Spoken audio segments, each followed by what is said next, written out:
দিনটি ছিল নীলার জন্মদিন, যেদিন শ্রাবণ তার সব কষ্ট নীলার সাথে ভাগ করে নিতে চাইল এবং নীলাকে নিজের মতো করে পেতে চাইল।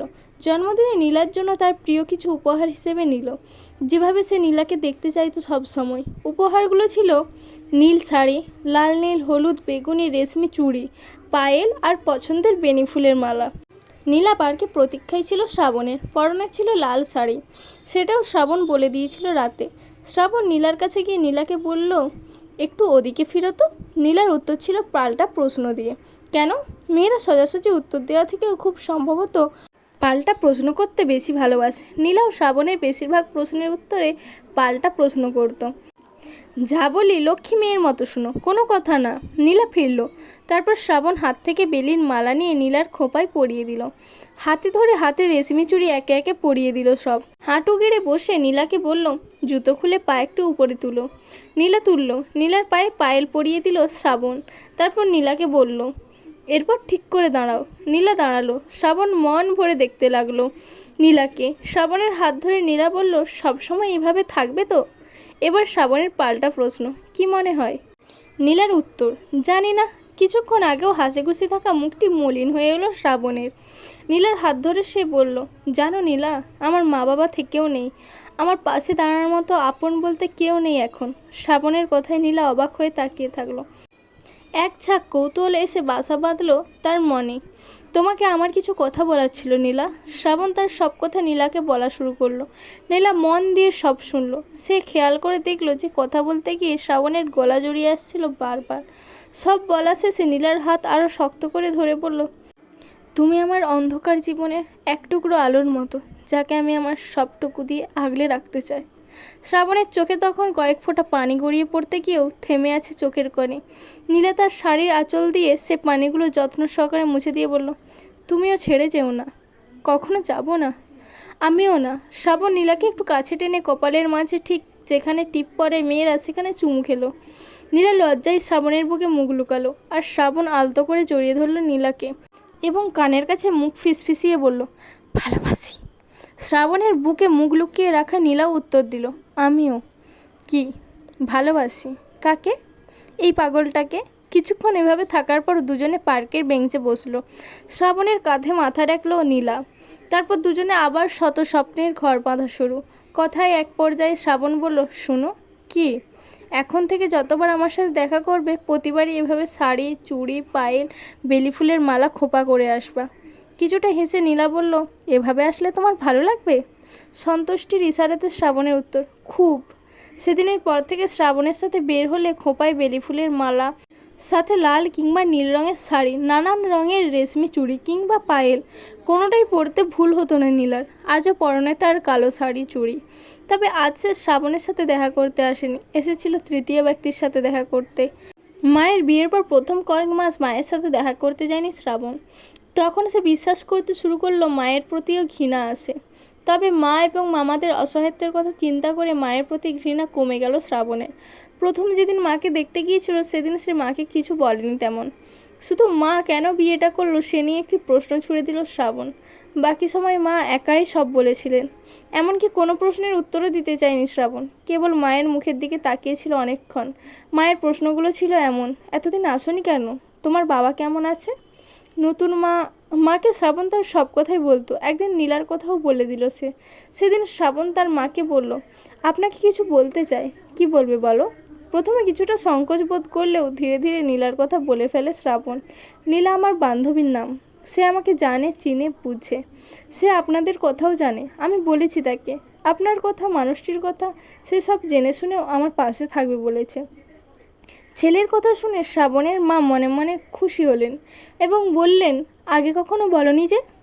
বলবো বলবো করেও বলা হয়ে ওঠেনি। তোমার সাথে পড়ে? না, আমার জুনিয়র।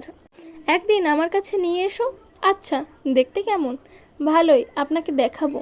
তোমার বাবা কেমন আছেন? জানি না। কেন? বাসায় যাওয়া হয়ে ওঠে না। কল দাও না। বাড়তি টাকা লাগলে। বাবার সাথে কথা বলো। নতুন মায়ের সাথে কথা হয়? মানুষের সাথেই তো বলি না, আর ওনার সাথে কি বলবো? ওনার সাথেও বলো। ওই লোকটাকে আমার কেমন যেন ভালো লাগে না। কোন লোকটা? নতুন বাবা? নতুন বাবা শব্দটি শুনতে প্রস্তুত ছিল না শ্রাবণ, আর সে কখনো শুনতেও চায়নি এটা। তাই সে তার মাকে করুণ সুরে বলল, বাবা মা একবারই আসে, একবারই হয়, এদের পর অন্য কেউ বাবা মা হয় না। তারা বড়জোর চেষ্টা করতে পারে, কিন্তু বাবা মা হতে পারে না। ছেলের এত গম্ভীর কথায় মা কিছুটা চমকে উঠলেন। মা ছেলে কখনো হেসে কথা বলতো না তেমন, মন খুলে কথাও বলতে চাইতো না খুব একটা, কারণটা হয়তো তাদের সময়টাই গম্ভীর। মায়ের সাথে দেখা করার কথা যখন নীলাকে বলা হলো, নীলা না খুশি হয়ে গেল, কারণ তার খুব ইচ্ছে ছিল শ্রাবণের মাকে দেখার, শোনার এবং জানার। নীলা শ্রাবণের মাকে দেখেছিল, শুনেছিল, তবে কখনো জানতে পারেনি, কখনো বুঝতে পারেনি। শুধু মাকে নয়, সে শ্রাবণকেও বুঝতে পারেনি কখনো। সে কখনো ভাবতে পারেনি মানুষের জীবন, অনুভূতি, এমনকি মানুষের ভাগ্যে কতটা অদ্ভুত হতে পারে, কতটা নির্মম হতে পারে। একটা কথা আশ্চর্য হলেও সত্য যে নির্মম জীবনগুলোর জন্য পৃথিবী কেন যেন অনেক বেশি নির্বোধ হয়। পৃথিবী কখনো বুঝতে চেষ্টা করে না সেসব মানুষের আবেগ, অনুভূতি, কষ্ট, রাগ কিংবা অভিমান। আর এসব বোঝাতে গিয়ে পৃথিবীর কাছে তারা যা পায়, উপহাসে ভরপুর একরাশ অট্টহাসিযুক্ত পাগল উপাধি। শ্রাবণ কিংবা তার মায়ের ভাগ্যেও কোনো কিছু কম জুটল না। অন্য দিনকার মতো সেদিনও নীলা শাড়ি পরেছিল, মিলিয়ে চুড়ি, এমনকি পায়েলও দিয়েছিল পায়ে। শ্রাবণের মায়ের সাথে দেখা করার জন্য অনেক আগ্রহের সমপরিমাণ অনেক ভয়ও ছিল নীলার। মায়ের কাছে যখন শ্রাবণ নীলাকে নিয়ে আসে, তখন বাসায় মা আর বাসার কাজের মহিলা ছাড়া আর কেউ ছিল না। শ্রাবণ তার মায়ের সাথে তার দ্বিতীয় বাবা না থাকার সময়গুলোতে দেখা করত। সে কখনো চাইতো না তার দ্বিতীয় বাবার সামনে পড়তে, কথা বলতে। শ্রাবণ শুরু থেকে মানুষটাকে অনেক ঘৃণা করত। শ্রাবণের পরিধির সব মানুষই তার ঘৃণার তালিকায় ছিল, শুধু দুটি মানুষ ছাড়া, তার মা এবং নীলা। আর এই দুটি মানুষ যখনই তার কাছ থেকে দূরে চলে যায়, তখনই সে পাগলের মতো হয়ে ওঠে। আর এই পাগলামি কেবল একটু গুরুত্বের, একটু মায়ার, একটু পাশে থাকার এবং একটু ভালোবাসার। শ্রাবণ যখন নীলাকে নিয়ে মায়ের রুমে প্রবেশ করে, তখন মা ঘুমোচ্ছিলেন। নীলাকে মায়ের এক পাশে বসিয়ে শ্রাবণ ওনার মাথার পাশে বসলো। তারপর মায়ের কপালে হাত বুলিয়ে আস্তে আস্তে মা বলে ডাকলো। তিনি কে বলে জেগে উঠলেন। শ্রাবণ মায়ের হাত ছুঁয়ে বলল, মা, আমি শ্রাবণ। কখন আসছো? এই তো একটু আগে। তারপর নীলার দিকে ইশারা করে শ্রাবণ তার মাকে বলল, মা, নীলা আপনাকে যার কথা বলেছিলাম। মা তখন উঠে বসলেন আর বললেন, সে এত দূরে বসে আছে কেন? আমাকে ভয় পাইছে? না মা। এ কথা বলে নীলা মায়ের কাছে এসে বসলো। নীলার হাত ধরে অনেকক্ষণ নীলার দিকে তাকিয়েছিলেন মা। দ্বিতীয় বিয়ের পর তিনি কখনো বাইরে বের হতে পারেননি, তাই নতুন কোনো মুখ আর দেখা হয়নি তার। প্রথম প্রথম শ্রাবণের মামারা মাঝে মাঝে আসতো, পরবর্তীতে সেটাও কমে গেল অনেক। গত কয়েক মাস স্বামী, ছেলে আর কাজের খালার মুখ ছাড়া আর কারো মুখ দেখতে পাননি তিনি। তাই অনেকদিন পর নতুন মুখ দেখে অনেকক্ষণ তাকিয়েছিলেন তিনি। নীলা কখনো মায়ের, আবার কখনো শ্রাবণের মুখের দিকে তাকাচ্ছিল বারবার। তখনও ভয় পাচ্ছিল নীলা। তাকিয়ে থাকতে থাকতে মায়ের চোখে পানি চলে আসলো। নীলা দেখতে পেয়ে শ্রাবণকে ইশারা করলো। শ্রাবণ মায়ের হাত ধরে বলল, মা, আপনার চোখে পানি? চোখের পানি আড়াল করে মা বললেন, বেশ কিছুদিন ধরে হঠাৎ হঠাৎ চোখ দিয়ে পানি ঝরে। তারপর নীলাকে উদ্দেশ্য করে বললেন, তোমার বাসায় কে কে আছে? নীলা উত্তর দিল, বাবা, মা আর আমার 2 বোন। তারপর শুরু হলো মায়ের প্রশ্নোত্তর পর্ব। তুমি বড়? হ্যাঁ। বাবা কি করেন? স্কুল শিক্ষক। মা? গৃহিণী। আচ্ছা। ভয় কাটিয়ে নীলা মাকে জিজ্ঞাসা করলো, আপনি কেমন আছেন? এভাবে কিছুক্ষণ কথা বলার পর মা কাজের খালাকে ডাকলেন। তারপর নীলাকে বললেন, কি খাবে? শ্রাবণ মাকে থামিয়ে বলল, আমরা কিছু খাবো না মা। ছেলের কথা শুনে মা চুপ হয়ে গেলেন। তিনি ভুলেই গিয়েছিলেন শ্রাবণ এ বাসার কিছুই খায় না। প্রথম প্রথম খাওয়ানোর জন্য তিনি অনেক জোর করতেন, পরে বিষয়টি বুঝতে পেরে আর কিছু বলতেন না। তবে শ্রাবণ মাঝে মাঝে বাহির থেকে তার আর মায়ের জন্য খাবার নিয়ে আসতো, কখনো বা নিজের বাসা থেকে। তারপর মা ছেলে একসাথে খেত। তাই সেদিনও মায়ের মন খারাপ দেখে শ্রাবণ বলল, মা, আপনি নীলার হাতের রান্না খাবেন? মা নীলার দিকে তাকিয়ে বলল, তুমি রাঁধতে পারো? নীলা উত্তর দিল, হ্যাঁ, একটু আধটু। তারপর শ্রাবণ মাকে বলল, কাল আমি আপনি নীলার হাতের রান্না খাবো। আপনি কী কী খাবেন মা? মা কিছুক্ষণ ভাবলেন, ভেবে যা বললেন তা হলো, ছোট মাছ, কাচকি কিংবা ছোট ট্যাংরা হলেও হবে, পেঁয়াজ আর ধনিয়া দিয়ে ডিম ভাজা আর একটু বেগুন ভর্তা। তারপর শ্রাবণ মাকে বলল, আচ্ছা। মা জিজ্ঞাসা করলেন, কাল কখন আসবে তোমরা? শ্রাবণ নীলার দিকে তাকিয়ে মাকে বলল, আজকের সময়। আচ্ছা, তাহলে এখন আমরা আসি। নীলাও মায়ের থেকে বিদায় নিল।